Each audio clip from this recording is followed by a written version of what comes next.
film the first few books of my June wrap-up. I'm filming it in parts because I filmed it one time, the footage got messed up, and I'm just not filming that whole thing again. So I'm just going to do it in parts for you guys. And yeah, I know this is late. This is already halfway through the month. But that's life, and it happens. Alright, so the first book is From Darkness to Darkest. It's the second book of the Local Legends series by J. Bell. I really enjoyed this book. Like, I absolutely loved it, and it makes me really want to read more queer fantasy series and queer fantasy books. I have a few on my TBR right now, and I'm just waiting until I can get them because I really want to read some more. This book starts off with two brand new characters, separate from the characters in the first series, and I was like, oh, this is interesting. You're reading about what happens to them, and it's very kind of shocking. And then you get to see where our main character from the previous series, Dylan, is, and how he's going to get wrapped up in this whole story with these new characters. There's also perspectives from a minor character in the previous book, Natasha, and I absolutely loved her in this. I love her powers. I just love everything about her story and about her kind of arc in this as a person. She comes out of this book a lot stronger than she was in the beginning, I think, and I really like that a lot. So yeah, I enjoyed this a lot. I love the illustrations in this one. I had a lot of favorite illustrations. Probably the last illustration of Natasha is probably one of my favorites because it's her using one of her abilities, and it was just really cool. It was a cool moment in the book, and then for me to turn and see that pic photo, it was awesome. So yeah, the illustration was really great. So yeah, I really love this.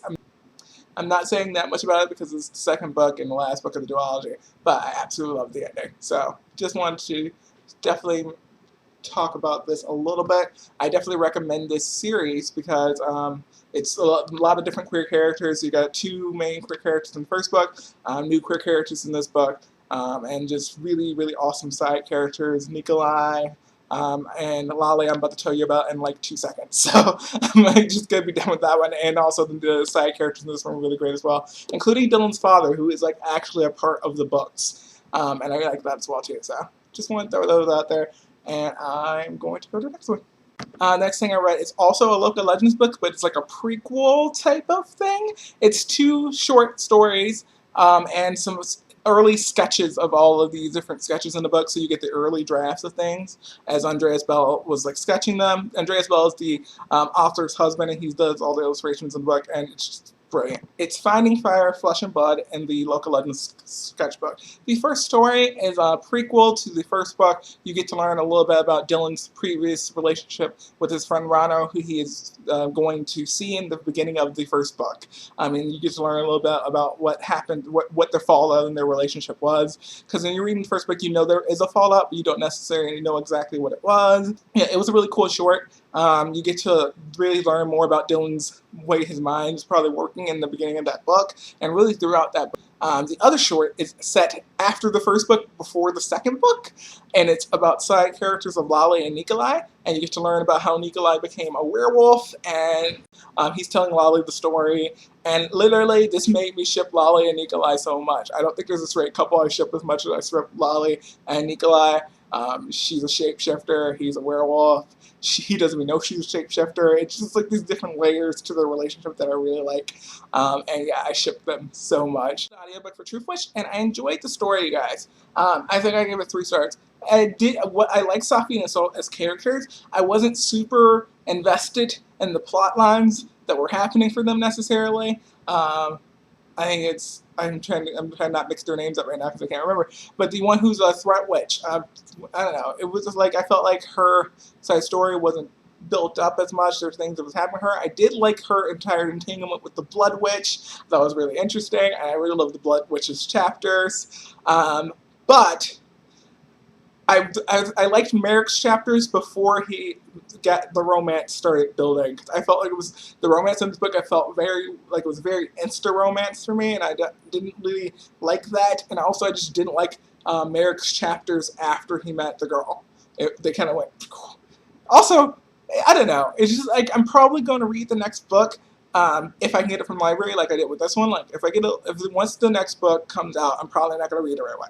But once it's in my library, I will probably get the audiobook or the ebook of it and listen to it or read it and see if I will like more of it, because I really did like a lot of aspects of this book. The Blood Witch perspective was really interesting. The magic system was interesting. Truth witches sound a lot like confessors from The Legend of the Seeker, and that's why I was kind of interested a little bit in reading it, and also because I've heard some great things about the author. So, and I did like the writing. I did like the writing for sure, and the audiobook was really, really epic, actually. It was a lot of epic moments in the audiobook. There's like little musical elements and the voices and everything. It was just really well done audiobook. So that's a really good thing too. It was a good audiobook. I wasn't super invested. It's kind of how it was with Six of Crows and The Rest of Us Just Lived Here, where I liked them, but I didn't love them. You know what I mean? It happens. Saw this amazing play at Writers Theater called The Death of a Streetcar Named Virginia Woolf, which took all of these characters from classic plays and put them together in this location where they meet, and it's a mess, and it's lovely, and it's beautiful, and it was hilarious. And they did some characters you don't expect because they're not in the title, like Tom from The Glass Menagerie was in it. And I was just like, yes! Because I knew it was Tom like immediately. I was like, is it Tom? Is it Tom? It's Tom, isn't it? Then I heard Menagerie and I was like, it's Tom! Okay. So that was a play that I watched, but then that made me read some plays. And so I read Who's Afraid of Virginia Woolf and The Death of a Salesman. Death of a Salesman, good play. I've never had to read it for class or anything like that before. It's one of those American Dream plays where the characters don't end up very well. But my favorite American Dream play is probably The Glass Menagerie. So there's that, but like, it's like it was good. It wasn't as good as I thought it was gonna be, because like everyone talks about it. You know, maybe if I had read it in class, it would have been different for me. I don't know. But here's the thing about Who's Afraid of Virginia Woolf, which is the other play that I read. I freaking loved it. That play is insane. It reminded me a little bit of No Exit. You have these four characters and this party setting, and it's like the characters of George and Martha are like this couple who are always trying to run up each other and manipulate each other, but they're also manipulating the guest, and it's crazy, and the ending is so shocking. It's just sitting there just like, these George and Martha are insane, and I knew that going into it because of the play. I knew they were going to be a little bit crazy, but I didn't know they were going to be that crazy. And you're just reading all of this crazy manipulation, power plays happening. And I love power plays. Power plays are so my thing. And like, this is a play of like different power plays where one of the members of the couple, George or Martha, has a very big power play right at the end, and you're just sitting there just like, wow. So yeah, I would totally recommend people read Who's Afraid of Virginia Woolf, or go and see a production of it if you can. If there's a production of it in Chicago and I find out about it, I'm going to go see it, because I really want to see this played on stage now, and I've read it. Like, I need to see it. I just need to see it on stage. It's like going to be something I need to keep on my radar. If that ever happens, I need to go see it. I feel like that's enough for this one video, and also timing. So I will have the other one up as soon as possible. I know when I say that, it's like soon, it could be like a month from now with me.